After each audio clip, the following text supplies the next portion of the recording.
여러분 안녕하십니까? 대구 경북 소식 전해드립니다. 지난해 기록적인 폭우로 20명이 넘는 사망 실종자가 발생했던 경북 북부 지역에선 어젯밤부터 200mm가 넘는 물폭탄이 다시 쏟아졌습니다. 다리가 잠기고 도로가 끊기는가 하면 고립된 주민들도 속출했습니다. 내일까지 최대 100mm의 비가 더 내린다는 소식에 주민 190여 명은 이틀째 마을 회관 등으로 몸을 피했는데요. 경북 북부 지역 수해 현장 김경철 기자가 취재했습니다. 금방이라도 넘칠 듯 무서운 속도로 흐르는 강물역 고추밭이 진흙으로 완전히 뒤덮였습니다. 밤사이 상류에서 떠내려온 농자재가 순식간에 쓰레기 더미를 이뤘습니다. 오늘 새벽 안동의 하천이 범람하면서 2개 마을 19명의 주민이 고립됐습니다. 11명은 자력으로 대피했지만 나머지 8명은 집 앞까지 밀고 들어온 하천물을 피해 지붕 위에까지 올라가며 가까스로 버틴 끝에 소방당국에 극적으로 구조됐습니다. 순식간에 우리 마당에 우리 그 현관까지 차버렸지.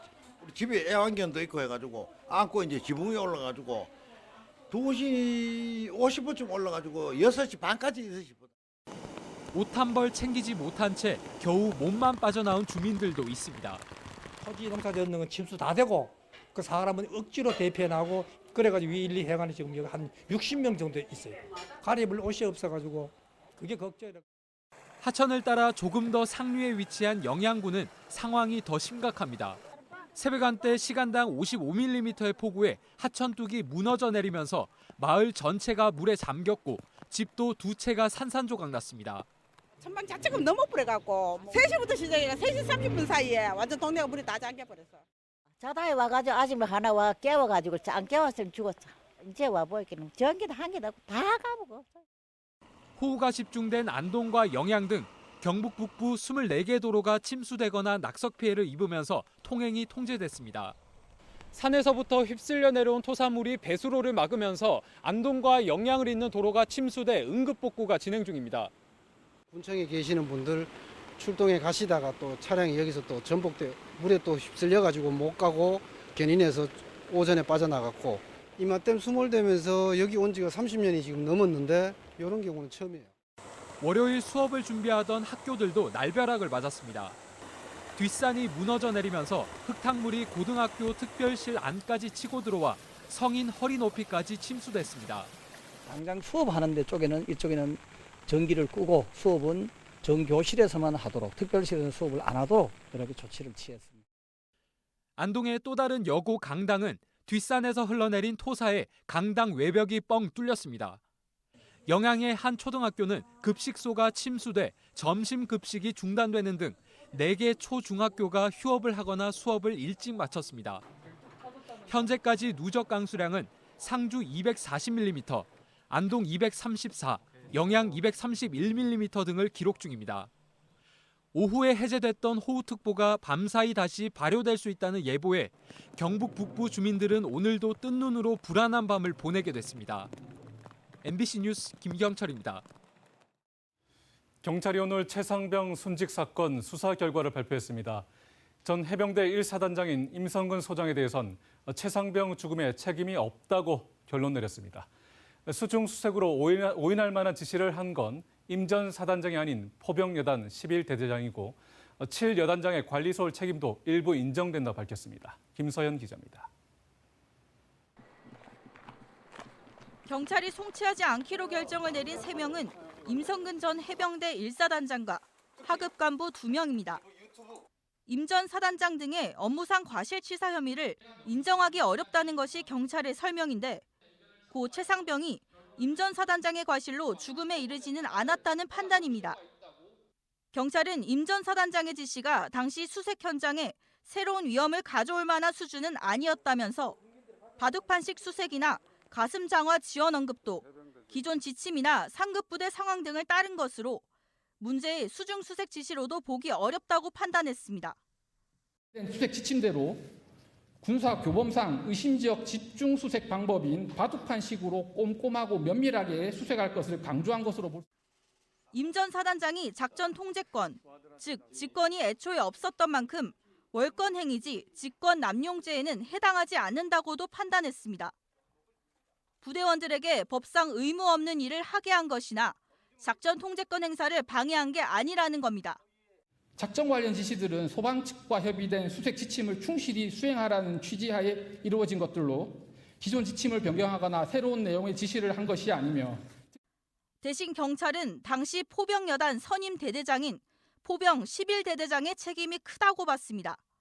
사고 당시 수색 지침이 수중이 아닌 수변에서 장화 높이까지 들어갈 수 있다는 내용이었지만 사고 전날 허리 아래까지 수색하는 것을 승인받았다는 취지로 지시해 최상병 소속의 포병 7대대가 허리 높이에 수중 수색을 하게 돼 결국 사망사고로 이어졌다는 겁니다. 당시 해병대 수색작전을 총괄했던 7여단장도 수색 지침에 대한 불명확한 설명으로 11대대장의 지침 오인에 영향을 미쳤다고 봤습니다. 경북경찰청은 7여단장을 비롯한 현장 지휘관 6명을 대구지방검찰청으로 송치했습니다. MBC 뉴스 김서연입니다. 해병대 최상병 사망 사건 수사 결과 나오자 경제정의실천시민연합은 성명을 통해 경찰은 임 전 사단장에 대해 혐의가 없다고 결론지었지만 수사 과정에서의 외압 의혹은 여전히 남아있다고 밝혔습니다. 그러면서 특검의 필요성이 더욱 절실해졌다며 공수처 수사와 특검을 통해 진상이 명확히 밝혀지길 바란다고 촉구했습니다. 해병대 예비역 연대도 입장문을 내고 최 해병이 순직한 지 1년이 된 시점에 나온 수사 결과가 참담하다며 사단장 대신 7여단장, 추가 입건된 7여단장 참모를 희생양으로 삼아 임성근 전 사단장으로부터 눈을 돌리려는 것이라고 비판했습니다. 네, 조국 대표가 이끄는 조국혁신당 대구시당이 어제 창당했습니다. 오는 20일 전국 전당대회를 앞둔 조국혁신당은 어제 당대표 후보와 최고위원 후보들이 대구 당원들에게 정견을 발표했습니다. 당대표 선거에 단독으로 재도전한 조국 전 대표를 권윤수 기자 만나봤습니다. 네, 조국혁신당의 조국 전 대표님 모셨습니다. 안녕하십니까? 네, 반갑습니다. 네, 다시 당대표에 또 도전을 하셨는데 네. 단독으로 출마하셨더라고요. 네, 예, 도전하게 된 이유부터 여쭤보겠습니다. 전당대회를 통해서 선출을 통해서 대표를 뽑는 게 정상 아니겠습니까? 그래서 이번에 당원 투표를 통해서 대표로 선출되어 가지고 그 민주적 정당성을 확보를 해야 되고 또 그리고 지난 기간 동안 저희 조직 체계가 완비가 되지 못한 상태였습니다. 그래서 최고위원도 새로 뽑고 그리고 당원 당규도 좀 고쳐야 될 부분이 많아가지고 당원 당규도 고치는 그런 절차를 지금 밟고 있습니다. 박정희 정권 이전으로 돌아가는 게 맞다고 봅니다. 열석이 맞다고 보는데 저희 예상으로는 갑자기 뭐 열석을 또 줄이지는 못하겠죠. 그러면 저희 예상은 독일 정도 수준 한 15석 정도라도 출발해야 되지 않는가. 만약에 10석으로 줄인다 그러면 당장 현재 그 여당인 국민의힘에서 조국혁신당 원내 교섭단체 시켜주려고 우리가 12석이니까요. 10석으로 낮췄다 이런 소리를 듣지 않겠습니까? 그래서 현실적으로는 15석 정도만 해도 참 다행이다 생각하고 있습니다. 조국혁신당이 추천권을 행사한다는 이유로 국민의힘이 비판을 하니까 그러면 그 대통령이 거부권 행사하고 그럼 그 뒤에 새롭게 특검법을 새로 내야 됩니다. 그때 저희가 고집하지는 않겠다. 조국혁신당의 특별검사 추천권을 고집해서 무산되는 일은 없도록 하겠다. 이런 취지로 그 말씀을 드렸던 거고 지금 특히 19일이 최혜병의 일주기입니다. 네. 그 전에 거부권 아마 행사돼 돌아오면 다시 새로운 최혜병 특검법을 발의할 건데 그때 특검 추천 권한 문제를 새로 조정하자. 근데 그때 조국혁신당은 저희의 이익을 주장하지 않겠다. 이런 취지입니다. 한동훈 전 비대위원장 따님 같은 경우 모두 무혐의 처리를 한 건 사실입니다. 경찰에서. 그런데 경찰은 한동훈 전 비대위원장 따님에 대한 압수수색, 그 다니던 인천 송도 지역 국제학교에 대한 압수수색 전혀 없었습니다. 소환 조사도 없었습니다. 그다음에 논문 대필했다는 사람에 대한 조사도 없었습니다. 그러고 난 뒤에 무혐의 처분을 했거든요. 이런 게 어디 있나 하는 생각이 들고요. 대구시당 창당 이제 전국에서 13번째라고 들었습니다. 예. 좀 늦어진 것 같은데 따로 뭐 이유가 있을까요? 시당을 본격적으로 창당하는 건 좀 늦어진 건 사실입니다. 네. 그 뭐 특별한 이유가 있는 건 아니고 그 창당 준비 과정에서 참 많은 분들이 고생을 하셨는데 시도당을 만들게 되면 위원장을 선정을 해야 되는데 어떤 분을 대구시당 위원장으로 모시는 게 좋을까에 대해서 여러 의견이 나누어졌습니다. 대구와 중앙과의 연결 등을 생각해 봤을 때 현역 의원이 맞는 게 좋겠다는 판단을 해서 대구 영남중학교 출신이고 달성고등학교 출신 차규근 의원을 그렇게 오늘 모셔서 시당위원장으로 하자 이렇게 결정이 난 것입니다. 2005년 이후에 지금까지 우리나라 총 예산을 보게 되면 총 예산이 3배가 늘었습니다. 근데 지역 균형을 위한 지역 균형 발전 균특 예산이라고 그러는데 균특 예산 같은 경우는 2배가 늘었습니다. 즉 총 예산보다는 덜 늘고 있는 거죠. 그러다 보니 지역 균형 발전이 안 되고 있다라는 점을 저는 아주 주목을 하고 있고 앞으로 저희가 이제 국회가 지금 열리지 않고 있습니다만은 국회가 돌아가게 되면 지역 균형 발전 특별 회계를 총 예산의 규모에 비례해서 증가하도록 할 생각입니다. 대구와 경북이 합해지면 대구 경북을 합한 가칭 대경 광역 단체가 만들어질 건데 아주 강력한 지방 행정 권력이 생기는데 그 강력해진 가칭 대경 광역자치단체를 견제할 지방의회 문제가 남아 있습니다. 권한은 막강해졌는데 의회 같은 경우 똑같이 여기서는 국민의힘이 다수당으로 될 가능성이 많기 때문에 이 경우 그 강화된 또 확대된 광역자치단체를 어떻게 견제할 것인가의 문제가 남아 있고 저는 지방선거 제도를 바꿔서 대경 그 광역자치단체를 견제할 수 있는 즉 국민의힘만이 아니라 야당도 그게 민주당이든 조국혁신당이든 어디든 그 지방의회에 들어가서 행정 권력을 감시할 수 있는 제도 개선이 필요하다고 봅니다. 네, 여기까지 듣겠습니다. 네, 고맙습니다. 네, 감사합니다. 네, 전반기를 4위로 마감한 삼성 라이온즈가 내일부터 후반기 일정에 돌입합니다. 삼성의 전반기는 지난 시즌과 비교할 때 많은 부분에서 강해진 모습을 보였는데요. 비교적 좋은 결과를 끌어냈지만 갑작스러운 코치진 교체로 팀 분위기가 어수선해졌다는 평가도 있습니다. 서건 기자가 정리했습니다. 올스타 브레이크가 시작되는 첫날, 삼성은 갑작스러운 코칭 스태프 보직 변경을 발표합니다. 1군에서 활약하던 이병규 수석 코치와 정민태 투수 코치가 퓨처스로 향하고 정대현 퓨처스 감독이 1군 수석 코치, 타치바나 타격 코치와 강영식 투수 코치 등이 1군에 합류했습니다.